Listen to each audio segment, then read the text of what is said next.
एक क्वेश्चन है, अच्छा क्वेश्चन होता है ये। क्वेश्चन क्या है? Derive an expression for the height of capillary rise between two parallel plates dipping in a liquid of density sigma, ठीक है, separated by a distance d. अच्छा, क्या क्या बोल रहे हैं? ये जो सेपरेशन है वो कितना है? स्मॉल डी, और लिक्विड की डेंसिटी कितनी है? लिक्विड की डेंसिटी है sigma, separated by a distance d. अच्छा, the surface tension of the liquid is T, और ये जो लिक्विड है, लिक्विड का सरफेस टेंशन कितना बताया गया है? टी बताया गया है। अच्छा, अब यहां पे क्या है ना, कैपिलरी हमने देखा था ना, कैपिलरी एक्शन। कैपिलरी एक्शन में क्या होता था? हम एक पाइप लेते थे और पाइप को क्या करते थे? लिक्विड में ऐसा डिप कर देते थे। तो जब पाइप को लिक्विड में आप डिप कर देते थे, तो जैसे ही लिक्विड में डिप करते थे तो इस तरह का एक स्ट्रक्चर फॉर्म होता था ना। अब जब भी कॉन्टैक्ट एंगल थीटा 90 से ज्यादा होगा, सॉरी, जब भी कॉन्टैक्ट एंगल अक्यूट होता है, 90 से कम होता है, तब वो राइज करता है। एग्जैक्टली 90 पे सेम सरफेस पे आ जाता है, सेम लेवल पे होता है, और 90 से कम पे वो नीचे आ जाता है। ये अपने को याद रखना है। अच्छा, अब अगर मैं बोल रहा हूं कि ये इस तरह का एक अरेंजमेंट है, दो प्लेट्स है, दो हमने क्या किए? ग्लास के प्लेट्स लिए। ग्लास का एक प्लेट ऐसा, ये ग्लास का एक प्लेट है, लिक्विड में ऐसा रख दिया, और दूसरा ग्लास का एक प्लेट ऐसा रख दिया लिक्विड में। अब जब इनको बहुत पास पास रखा जाएगा तो ये कैपिलरी के जैसा बिहेव करेगा। और अगर ये कैपिलरी है तो कैपिलरी में क्या होता है? लिक्विड सरफेस जो लिक्विड जो होता है वो ऊपर चढ़ना स्टार्ट करता है क्या? तो हमें क्या करना है ना, ये दो प्लेट्स जो रखे हुए हैं एल लेंथ के, जिनके बीच का सेपरेशन स्मॉल डी है, उनमें जो लिक्विड राइज करेगा, उसमें जो लिक्विड राइज करेगा, ये जो लिक्विड राइज किया है यहां पर, इतना जो लिक्विड राइज किया है H, इसका अपने को एक्सप्रेशन फाइंड करना है। Derive an expression for the height of the capillary rise, ये एक्सप्रेशन फाइंड करना है। क्या क्या गिवन है हमें? तो सिग्मा उसका डेंसिटी गिवन है लिक्विड का, T सरफेस टेंशन लिक्विड का गिवन है, कॉन्टैक्ट एंगल थीटा बताया गया है, एंड सो ऑन, ठीक है। अच्छा, अब क्या करते हैं? क्वेश्चन को सॉल्व करना स्टार्ट करते हैं। तो तुमने जो बेसिक डेरिवेशन था, बेसिक डेरिवेशन में क्या करते थे? दो तरीके से मैंने क्वेश्चन को सॉल्व कराया था, ठीक है। मान लो उसमें मैं बोलूं कि पहला तरीका अगर मैं बात करूं तो लिक्विड जो है वो ऊपर चढ़ रहा है ना। अच्छा, अगर लिक्विड ऊपर चढ़ रहा है, इसका, और ये जो लिक्विड है वो ऐसा तो नहीं कि एकदम एक्सेलेरेट करके ऊपर चढ़ रहा है, वो बहुत ही धीरे धीरे से एकदम आराम से चढ़ रहा है। इसका मतलब जो सरफेस टेंशन के कारण फोर्स जनरेट होगा, वही तो लिक्विड के वेट को कैरी कर रहा है ना। इतना वेट ऑफ लिक्विड है जो ऊपर चढ़ा है, ये जो मैंने शेड किया है, इतना वेट ऑफ लिक्विड होगा जिसको ऊपर चढ़ाना है। अब ऊपर चढ़ाने के लिए जो फोर्स होना चाहिए वो इस लिक्विड के वेट के बराबर होना चाहिए ना। एक्सेलरेशन नहीं हो रहा, स्लोली मूव कर रहा है, लेकिन अगर स्लोली भी मूव कर रहा है तो क्या होना चाहिए? सरफेस टेंशन के कारण जो फोर्स होगा ऊपर की तरफ, वही तो इसके वेट को हैंडल कर रहा होगा, यही तो उसके वेट को ऊपर लेके जाएगा। अब इसका वेट अगर लिखोगे तो मैं अब ये क्या करूंगा ना, यहां पे थोड़ा सा अप्रोक्सीमेशन लेते हैं, और अप्रोक्सीमेशन में क्या मान लेते हैं? ये एक सिलेंडर ऐसा मान लेते हैं, ये एक सिलेंडर है जिसका हाइट क्या है? h, और इसका रेडियस कितना है? इसका रेडियस d/2 होगा क्या? बात समझ में आ रहा है? तो हम क्या लिखेंगे? हम यूज क्या करने वाले हैं? वेट ऑफ द लिक्विड जो राइज करने वाला है, weight of the liquid raised कुछ होता है क्या? राइज ही होता है। Weight of the liquid rise equals to क्या हो जाएगा? फोर्स बिकॉज ऑफ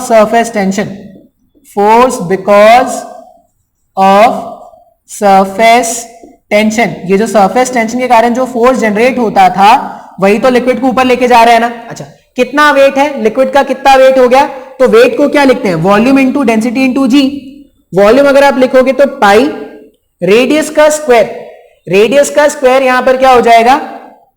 d/2 का होल स्क्वायर हो गया क्या? Pi r square into h, height तक ऊपर चढ़ना था, pi r square into h, volume into density कितना है? सिग्मा। बात समझ में आ रहा है? और ये जो भी हाइट राइज हुआ है वो कौन करा रहा है? तो वो सरफेस टेंशन करा रहा है। अब फिर से अपने को क्या करना है? सरफेस टेंशन के कारण जो फोर्स जनरेट होगा उसका डायरेक्शन निकालना बहुत जरूरी है, ठीक है। क्योंकि मैग्नीट्यूड निकालने के लिए क्या करते हैं? फोर्स इंटू इमेजिनरी लेंथ कर देते हैं तो मैग्नीट्यूड आ जाता है। डायरेक्शन के लिए क्या करेंगे? ध्यान से देखना। अभी ये लिक्विड का जो मेरे पास वो जो ग्लास का प्लेट है, ग्लास के प्लेट ने क्या किया होगा, जो ग्लास का प्लेट है उसने क्या किया होगा, लिक्विड का एक ऐसा लेयर फॉर्म किया होगा क्या, जहां पे भी लिक्विड और उसका कांटेक्ट हो रहा है ग्लास सरफेस का, वहां पे एक इमेजिनरी लाइन क्रिएट हुआ है क्या? अच्छा, ये जो लाइन क्रिएट हुआ है वो एल लेंथ का है क्या? जितना बड़ा ग्लास जो स्लैब है या जितना बड़ा जो वो ग्लास है, ग्लास का जो लेंथ होगा उतना ही इमेजिनरी लाइन भी क्रिएट हुआ गया। अच्छा, अब हमें फोर्स कैसे दिखाना होता है? फोर्स दिखाना होता है अलोंग द सरफेस, सरफेस के अलोंग और इस लाइन के परपेंडिकुलर। अब ये जो सरफेस है, सरफेस ऐसा बना है क्या?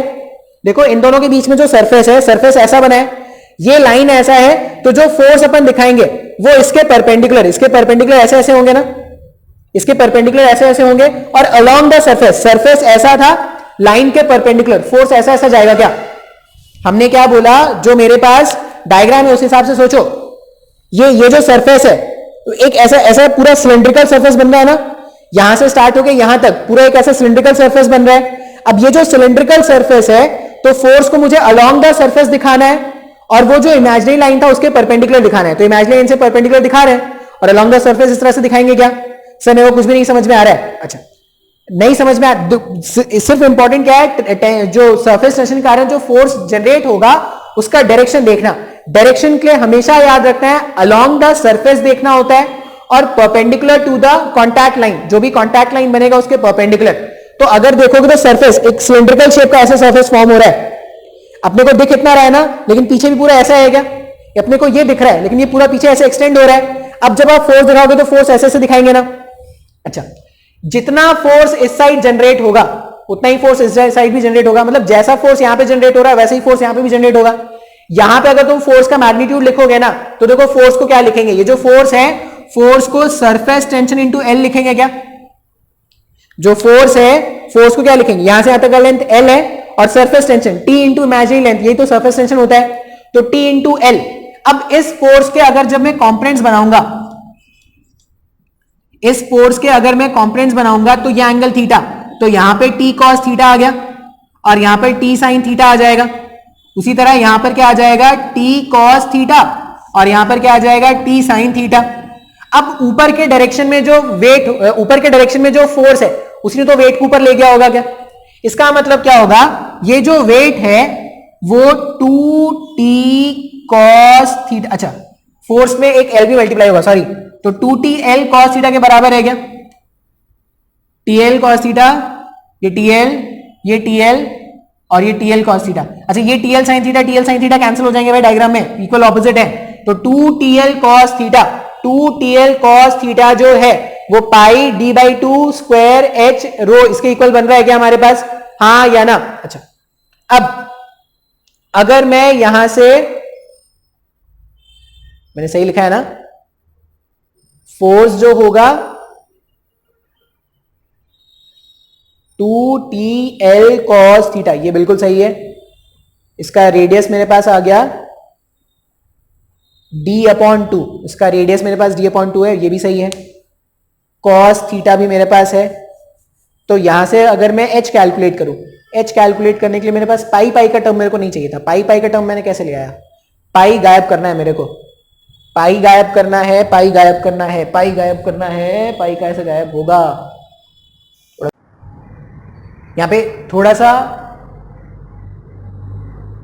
मिस्टेक हो गया था, थोड़ा सा मिस्टेक क्या हुआ था, ये जो वॉल्यूम है ना, ये वॉल्यूम मैंने गलत लिख दिया है, ये सिलेंडर थोड़ी बन रहा है, ये सिलेंडर बन रहा है क्या? नहीं, ये सिलेंडर नहीं बन रहा है, ये जो है देखो ये रेक्टेंगल है और ये आगे एल लेंथ तक अंदर चला गया है। मुझे ये जो डायग्राम दिख रहा है, देखो इसको तो एलिमिनेट ही करने वाले ना, ये मेरे मतलब का नहीं, मेरे मतलब का एरिया कौन सा है, मेरे मतलब का एरिया ये हो गया ना, ये एरिया इंटू लेंथ, ये एरिया इंटू लेंथ करेंगे। अब ये एरिया कितना हो जाएगा, यहां से यहां d है और इंटू हाइट कितना है h, तो dh इंटू एल हो जाएगा क्या वॉल्यूम? तो ये सिलेंडर नहीं, ये यहां पे जो बन रहा है वो सिलेंडर नहीं है, मैंने सिलेंडर का वॉल्यूम लिख दिया, ये गलत है, सिलेंडर का वॉल्यूम नहीं है। यहां पे वॉल्यूम क्या बनेगा, यहां पे अगर आप देखोगे तो मुझे क्या दिख रहा है, मुझे एक ऐसा स्क्वायर के जैसा दिख रहा है, सॉरी मुझे एक रेक्टेंगल के जैसा दिख रहा है जिसका वॉल्यूम क्या हो जाए, h इंटू डी इसका वॉल्यूम हो गया, और ये पीछे l लेंथ तक है। अगर ये पीछे l लेंथ तक है तो जो वॉल्यूम राइज करेगा वो कितना हो जाएगा, l into h into D into sigma. L H D sigma, इस तरह से लिख सकते हैं क्या?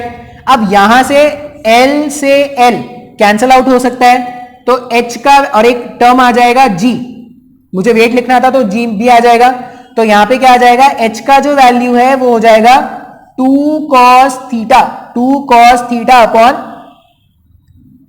सिग्मा डी जी। ये हमारे पास क्या हो जाएगा, हाइट जो राइज करने वाला है, हाइट जो राइज करने वाला है उसका आंसर हो जाएगा। ठीक है, तो वो वॉल्यूम का थोड़ा प्रॉब्लम हुआ था, बाकी आप सोल्यूशन देख लेना, सोल्यूशन बहुत ही आसान है। तो हमने किया क्या है, हमने किया क्या, तो हमने ये बोला कि इसको ऊपर उठना है। अब इसको ऊपर उठने के लिए कौन उठा रहा है, जो सरफेस टेंशन के कारण जो फोर्स है वही इसको ऊपर उठा रहा है। अब सरफेस टेंशन का फोर्स अगर इसको ऊपर उठा रहा है तो हमने क्या बोला, कितना वेट मुझे लिफ्ट करना है, तो ये area into volume, volume into density कर देंगे तो मास हो जाएगा, जी से मल्टीप्लाई कर देंगे तो वेट हो जाएगा। वेट को मैंने क्या कर दिया, 2TL cos थीटा से मल्टीप्लाई किया, सिंप्लीफाई कर रहे हैं तो कितना आ रहा है, H equals to 2 cos theta upon sigma D G. बात समझ में आ रहा है क्या? तो ये हमारा क्या हो जाएगा, आंसर हो जाएगा। जो क्वेश्चन देख रहे थे उसका एक और सोल्यूशन होता है। ठीक है, दो तरह से डेरिवेशन भी किया था, तो डेरिवेशन दो तरह से, तो इसका एक सोल्यूशन भी एक और भी होगा, प्रेशर के डिफरेंस से देखते हैं। सेकंड टाइप से देखते हैं कि सोल्यूशन कैसे होगा। देखो ये जो एंड है वो एटमॉस्फेयर में खुला है, मतलब यहां का प्रेशर क्या है, P0 है, और अगर मैं बोलूं कि यहां का प्रेशर क्या है, P1। बात समझ में आ रहा है? अच्छा, ये P0 तो ये भी P0 होगा क्या? सेम लिक्विड में जब सेम लेवल पे होता है तो प्रेशर एक जैसा होता है। अच्छा, अगर यहां पर P0 है और मान लो ये H लिक्विड ऊपर जा रहे हैं, तो मैं P1 का वैल्यू, ध्यान से देखना, तो मैं P1 का वैल्यू ये लिख सकता हूं क्या, P1 को मैं लिख रहा हूं P0 माइनस रो लिक्विड नहीं है, सिग्मा है, P0 minus sigma G into H. Pressure ऐसे लिखते थे ना, जब H हाइट ऊपर जाता तो प्रेशर डिक्रीज हो जाता था, कितने से डिक्रीज हो जाएगा, तो सिग्मा G इंटू एच से प्रेशर मैंने क्या कर दिया, कम कर दिया। ठीक है, अच्छा अभी हम ये भी जानते हैं कि pressure on the concave side, pressure on the concave side is more.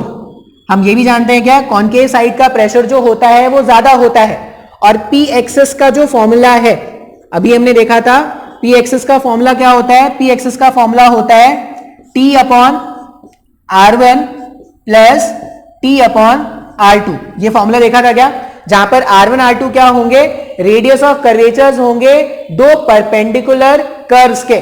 ठीक है, लिक्विड के सरफेस में दो परपेंडिकुलर कर्व्स देखेंगे, उसके रेडियस ऑफ कर्वेचर होंगे। तो यहां पे क्या लिख देते हैं, R1 and R2 are the radius of curvatures, are the radius of curvatures for two perpendicular curves. बात समझ में आएगा कि आ रहा है क्या, R1 और R2 क्या है, रेडियस ऑफ कर्वेचर है फॉर टू परपेंडिकुलर कर्व्स। अब एक बार पी एक्सेस कैलकुलेट कर लेंगे ना, तभी आगे का कैलकुलेशन कर पाएंगे। तो सबसे पहला काम क्या करते हैं, पी एक्सेस कैलकुलेट करते हैं, और पी एक्सेस कैलकुलेट करने के लिए कर्व्स आइडेंटिफाई करने पड़ेंगे और कर्व्स के रेडियस आइडेंटिफाई करने पड़ेंगे। तो अगर आप ध्यान से देखोगे तो ध्यान से देखो क्या है, एक जो कर्व है वो ऐसा फॉर्म हुआ है, एक कर्व ऐसा है क्या। अब ये जो कर्व है इसका रेडियस स्मॉल आर है ना, ये जो कर्व है इसका रेडियस स्मॉल आर है, और एक जो कर्व है, एक जो कर्व वो अंदर तक जा रहा है। अब जो मेरे पास जो कर्व है वो अंदर तक जा रहा है, वो क्या है, वो इन्फिनिटी तक जा रहा है क्या। वो अगर स्ट्रेट लाइन है तो उसका जो रेडियस ऑफ कर्वेचर वो टेंडिंग टू इन्फिनाइट होगा।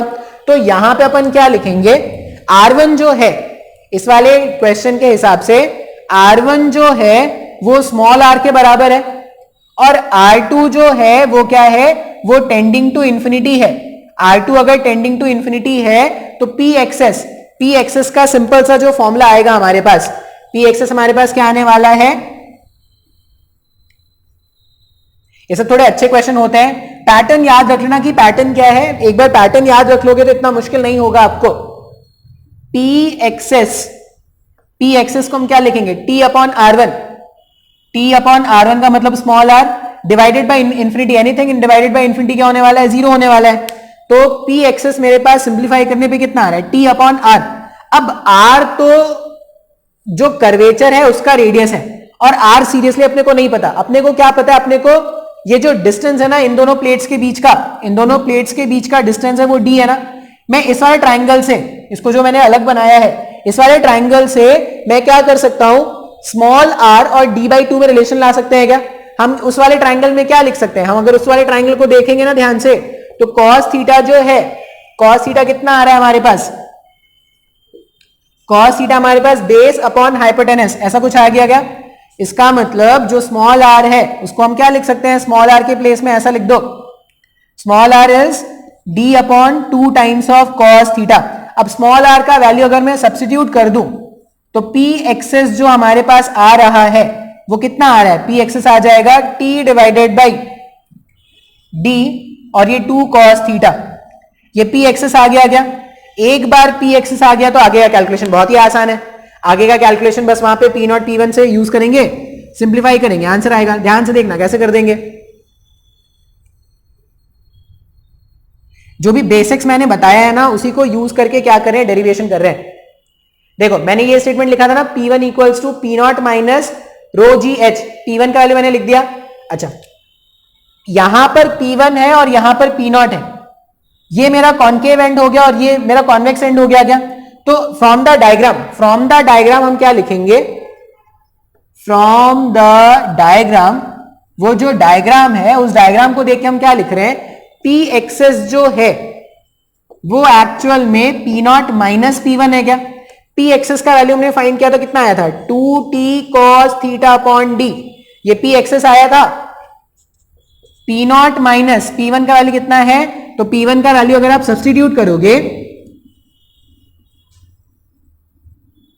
तो ये हो जाएगा P0 माइनस रो जी एच, सिंप्लीफाई कर दो तो 2t cos theta upon d equals to sigma g h आ गया क्या? इसका मतलब जो हाइट है, हाइट कितना आ जाएगा? हाइट आ जाएगा 2t cos theta, 2t cos theta upon sigma G D. ये हमारा आंसर है। आसान है क्या? हाँ या ना? देखो हमने एक कंसेप्ट क्या यूज किया यहां पर? हमने सिंपल सा कंसेप्ट यूज किया एक्सेस प्रेशर का।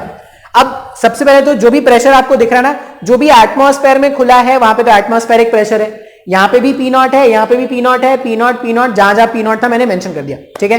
अच्छा, फिर मैंने क्या देखा कि जब मैं हाइट में ऊपर चढ़ता हूं, h हाइट ऊपर, तो प्रेशर क्या होता है? प्रेशर जो है वो डिक्रीज होता है। कितने फैक्टर से डिक्रीज हो गया?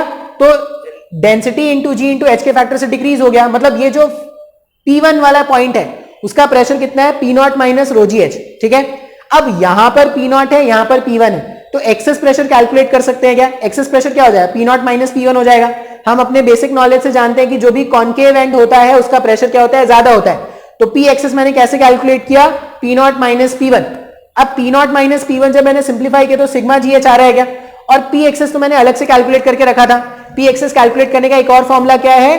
T upon R1 plus T upon R2। वहां से जब मैंने P एक्सेस कैलकुलेट किया तो कितना आ रहा था? 2t cos theta upon d। तो 2t cos theta upon d और सिग्मा जी एच, इन दोनों को जब आप सिंप्लीफाई करोगे तो h का वैल्यू मिल जाएगा क्या? इससे पहले वाले तरीके में हमने क्या किया था? हमने लिक्विड के वेट को ऊपर चढ़ाया था। लिक्विड के वेट को कौन ऊपर चढ़ाया था?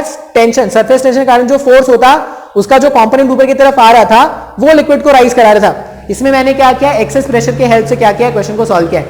अच्छा क्वेश्चन है, बिल्कुल जैसा हमने डेरिवेशन किया था वैसे ही क्वेश्चन भी सॉल्व किया है, तो इतना ज्यादा प्रॉब्लम नहीं होना चाहिए अगर तुमको डेरिवेशन समझ में आया था तो।